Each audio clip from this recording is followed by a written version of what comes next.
વિગત કમોસમી બાબત જમનભાઈ રૂપાપરા ફરણી બરોબર. કમોસમી વરસાદ થતા ખેડૂતને બહુ મોટું નુકસાન થયું છે. જેવા પાક કે કપાસ, સોયાબીન, મગફળી અને ડુંગળી તમામ પાકને બહુ મોટું નુકસાન થયું છે. અને કપાસને તો બહુ મોટી નુકસાની આવે. ચાર માલ કમ્પ્લીટ હતો અને માલ બગડી ગયો બરોબર. મગફળીમાં પાછળ પડી ગયા, માંડવી બગડી ગઈ અને અચાનક હજી પાછળ નીચે પાણી છે, બધું ભેજવાળું છે, બહુ મોટી નુકસાની છે. મગફળી પાલો ઘાસચારો બધો ફેલ થઈ ગયો. સોયાબીનમાં પાછળ હતા તે જે સિંગું પચકી ગઈ અને બહુ મોટું નુકસાન છે.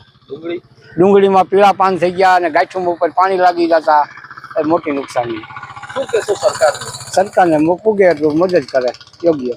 સરકાર મદદની વાત તો કરે છે, શું કહેશો મદદ મળે છે ક્યારે? સરકાર તાત્કાલિક યોગ્ય આનો નિકાલ કરે બરોબર. ખેડૂતને મદદ કરે એમ, જે તે પાક બધા નિષ્ફળ ગયા છે એમ. જય કિસાન મિત્રો, કમોસમી માવઠાના લીધે સુરેન્દ્રનગર જિલ્લામાં કપાસ, મગફળી જેવા પાકોને બહુ જ ખેડૂતોને મોટું નુકસાન થયું છે.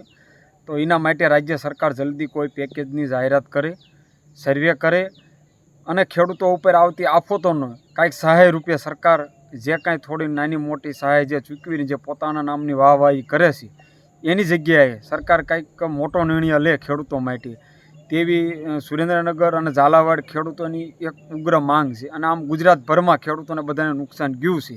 આમ બધા ટોટલી સૌથી મોટું નુકસાન આ વર્ષે ખેડૂતો માટે થયેલું છે. દિવાળી જેવો તહેવાર ગયો છે અને ઉપરથી આ માવઠાએ જે ખેડૂતનો તૈયાર પાક હતો, જે તૈયાર થઈ ગયેલો પાક તમામ હતો, એ બધું નુકસાન હાવ જ નિષ્ફળ ગયું છે. અત્યારે ખેડૂતોને તો સાવ જ કાંઈ લીધા જેવું જ નથી રહ્યું. તો સરકારને મેં વિનંતી કરી છે કે જલ્દી સહાય ચૂકવણી કરે અને સર્વે કરે તેવી રાજ્ય સરકાર પાસે માંગણી કરી છે. જો આ નહીં સ્વીકારવામાં આવે તો ખેડૂતોનો રોષનો ભોગ આગામી સમયની અંદર સરકારને ભોગવવો પડશે. અત્યારે મંત્રીઓ ખાલી ફોટોગ્રાફી કરી રહ્યા છે. તો ત્વરિત કોઈ એવો નિર્ણય લે જેના પગલે ખેડૂતો માટે તમારી જે કાંઈ થોડી જાજી જે સહાય છે એ થોડી જાજી ખેડૂતો સુધી પહોંચે તો ભારતનો કિસાન અને ગુજરાતનો કિસાન બચે. જય જવાન, જય કિસાન.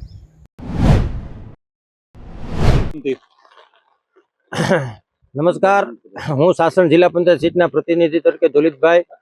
આજે જ્યારે કમોસમી વરસાદ પડે છે ત્યારે આજે મારે ખેડૂતોની વાત કરવી છે. ખેડૂતોની જે વેદના છે એ મારે સરકાર સમક્ષ મીડિયાના માધ્યમથી આપને કહેવી છે કે આજે ખેડૂતોના ખેતરે આજે જે મોઢામાં આવેલો કોળિયો આજે કેમ છીનવાઈ ગયો. આજે ખેડૂતોના ખેતરે જે આજે પાક છે તે ખેતરમાં પડી રહ્યો છે અને વરસાદ ચાલુ છે. ખેડૂત તે પાકને ઘરે લઈ નથી જઈ શકતો. ખેતરમાં તે પાક નષ્ટ થઈ ગયો છે. ખેતરમાં તે પાક ઉગી નીકળ્યો છે. તો આજે ખેડૂતોને હવે પછીનો પાક કઈ રીતના લેવો, હવે પછી આમાંથી આમદની કઈ રીતના કરવી, એક આજે ખેડૂતો માટે ખૂબ ચિંતાજનકની બાબત છે. તો તેવા સમયે મીડિયાના માધ્યમથી આજે હું સરકારશ્રીને કહેવા માંગુ છું કે તાત્કાલિક ધોરણે સર્વે કરાવી અને ખેડૂતોને આ વળતર આપવામાં આવે તે જેથી કરીને આગામી સમયમાં નવો પાક જ્યારે લેવામાં થાય, વાવેતર કરવાનું થાય તો ખેડૂતો પાસે તેની આમદની આવે. અને જો આ રીતના સરકાર વળતર આપવામાં જરીકે નિષ્ફળ નીવડશે તો ખેડૂતો પાસે આપઘાત સિવાય કોઈ રસ્તો નહીં રહે અને બીજા નંબરમાં ખેડૂત 10 વર્ષ આજે પાછળ વયો જવાનો છે. નામથી મારું નામ પ્રદીપભાઈ દાદલ છે. હું મેંદરડા તાલુકાના માનપુર ગામનો વતની છું. અત્યારે અમારે ખેતીમાં જોઈએ તો બધો પાક નિષ્ફળ વયો ગયો છે. કાંઈ હાથમાં આવે એવું છે નહીં. જે ખેડૂતે 4 મહિના કાળી મજૂરી કરેલી હતી, ટાઢ તડકો વેઠીને જે બધું કરેલું હતું એ બધું અત્યારે પાણીમાં હાલ વયું ગયું છે. આ માવઠું નથી પણ કાયદેસરનું એલાડું છે. આવું માવઠું તો એકાદ 2 કલાકનું હોય પણ આ એલાડું છે. તો આમાં સરકાર વહેલી તકે વારે આવે એવી ખેડૂતોની અપેક્ષા છે. જો આમાં સરકાર નિષ્ફળ જશે તો ખેડૂતોને આપઘાત કરવો પડશે અને જો જે કાંઈ બચશે એ પછી સરકાર ફેરવવાના મૂડમાં રહેશે. અત્યારે હવે સરકાર જો આની ઉપર તાત્કાલિક ધોરણે જો બીજું કાંઈ વિચાર નહીં કરે તો પછી પ્રજાને વિચારવાનું રહેશે કે આ સરકાર રાખવી કે હવે પછી અમારે બદલવું. નામ અને વિગત. મારું નામ મનસુખભાઈ દયાભાઈ માથુકિયા. સોયાબીન, માંડવી, કપાસ એમાં નુકસાની બહુ છે અટાણે. કેના કારણે? કમોસમી વરસાદના કારણે.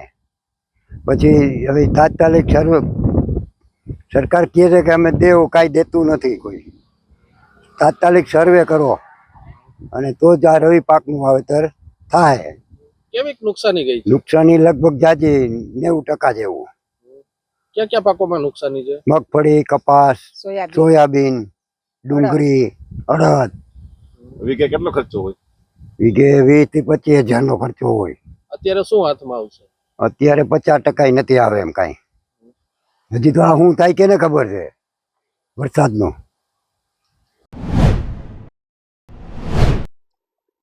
છેલ્લા 3 દિવસથી સૌરાષ્ટ્રમાં કમોસમી વરસાદના હિસાબે ખેડૂતોના પાક જેવા કે સોયાબીન છે, મગફળી છે, એ પાકને ખૂબ જ નુકસાન ગયું છે. અમુક ખેડૂતોએ પાક પોતાનો લણી લીધો હતો અને ખેતરમાં પણ પડ્યો હતો અને માંડવીના પાત્રા પણ ખેતરમાં હતા. એ દરમિયાન કમોસમી વરસાદ થતાં ખેડૂતોને ખૂબ જ નુકસાન ગયું છે. ઘાસચારાને પણ ખૂબ જ નુકસાન ગયું છે. એના માટે અમે સરકારમાં મેં આજે લેટર લખ્યો છે કે ખેડૂતોને સર્વે કરીને તાત્કાલિક સહાય મળવી જોઈએ અને 1-2 દિવસમાં અમે મુખ્યમંત્રીને રૂબરૂ મળીને પણ વહેલામાં વહેલી તકે સહાય આપે એવી અમે રજૂઆત કરવાના છે.